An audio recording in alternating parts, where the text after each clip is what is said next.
Kakak, selamat pagi. Selamat pagi juga Ibu. Kemarin Kakak membutuhkan saya untuk keperluan observasi di kelas.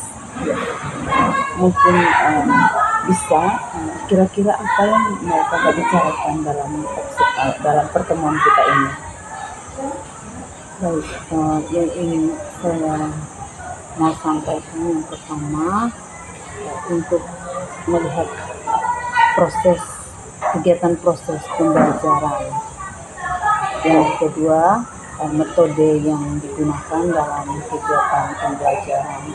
Saya sangat membutuhkan masukan dari Ibu sebagai coaching agar kegiatan pembelajaran saya lebih efektif, menarik untuk anak-anak dan bermakna. Terima kasih Kakak. Jadi Kakak mau supaya pembelajarannya Kakak lebih menarik dan bermakna. Kira-kira dalam observasi itu selama ini yang Kakak buat itu seperti bagaimana sehingga Kakak ada persiapan untuk masuk di dalam kelas.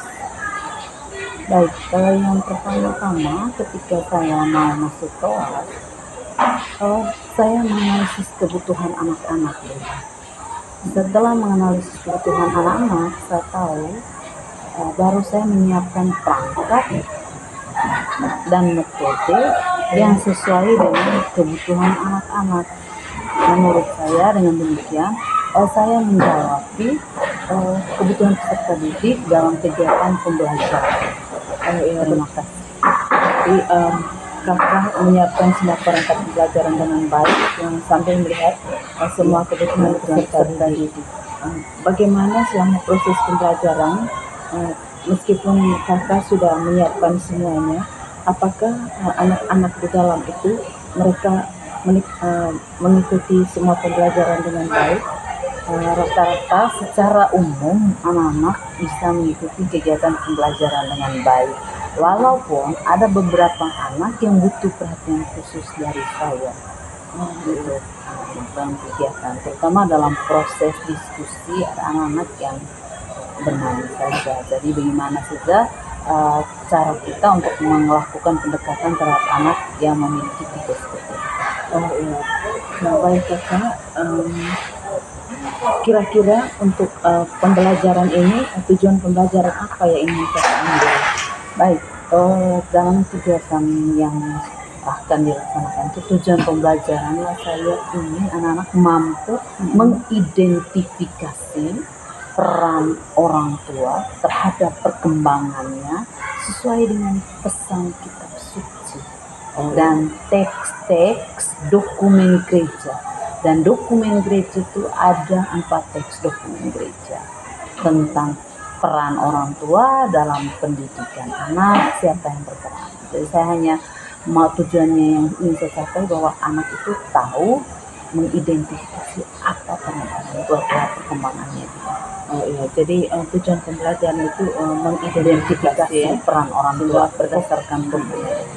Untuk fokusnya mereka bagaimana orang tua mereka di rumah memperlakukan mereka bagaimana, apakah penuh kasih sayang, apakah menelantarkan mereka.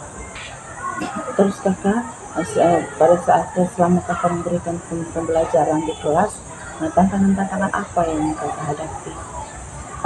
Tantangan yang saya hadapi dalam kelas itu yang pertama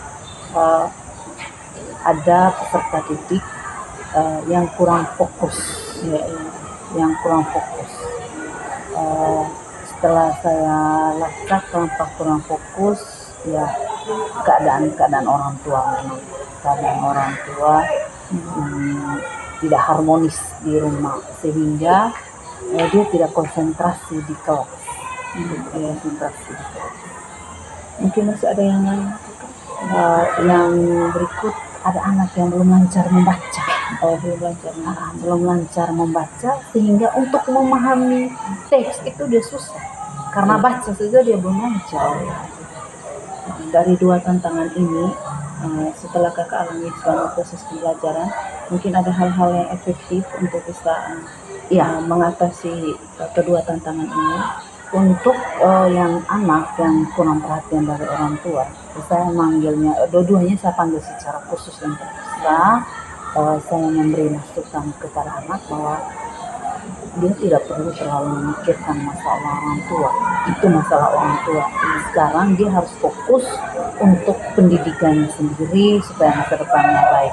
Sedangkan untuk anak yang kurang membaca, saya memberi teks-teks untuk dia baca, latih membaca, dan ketika pertemuan berikutnya saya suruh dia untuk membacakan teks yang sudah saya berikan.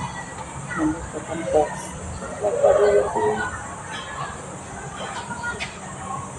Itu kan. Jadi untuk mengatasi tantangan itu, kakak sudah melakukan dua hal ini. Bagaimana perkembangan setelah kakak mencari tahu melakukan dua hal ini? Bagaimana perkembangan kemajuannya mereka? Oke, untuk anak yang kurang perhatian dari orang tua, ya berlahan-lahan dia mulai menerima keadaan orang tuanya dan mulai belajar untuk fokus pada dirinya sendiri dengan cara dia berteman lebih banyak, berinteraksi dengan orang lain dan lebih terbuka terhadap situasi. Sedangkan yang kurang lancar membaca, puji Tuhan dia mulai pelan-pelan karena dengan dia rajin membaca teks-teks yang saya berikan, memacu dia untuk belajar baca, melatih baca secara terus-menerus, artinya melatih baca secara kontinu.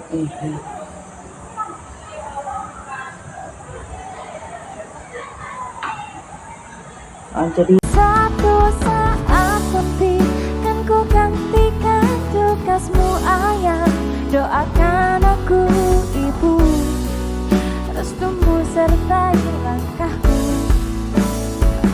Ayah janganlah bahagia pasti datang. Baik kakak, terima kasih banyak sudah hadir pada kesempatan ini. Tadi saya sudah observasi kakak di kelas.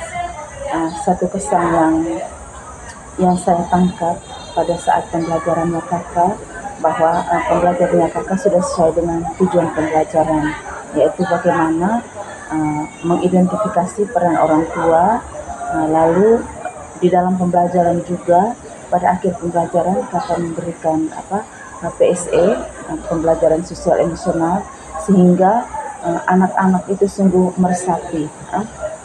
Dari mana yang saya tahu, dari ada yang merasa terharu sampai menangis, dan saya sendiri juga sangat tersentuh dengan kata-kata, dengan pembelajarannya kakak pada hari itu, dan sungguh bermakna.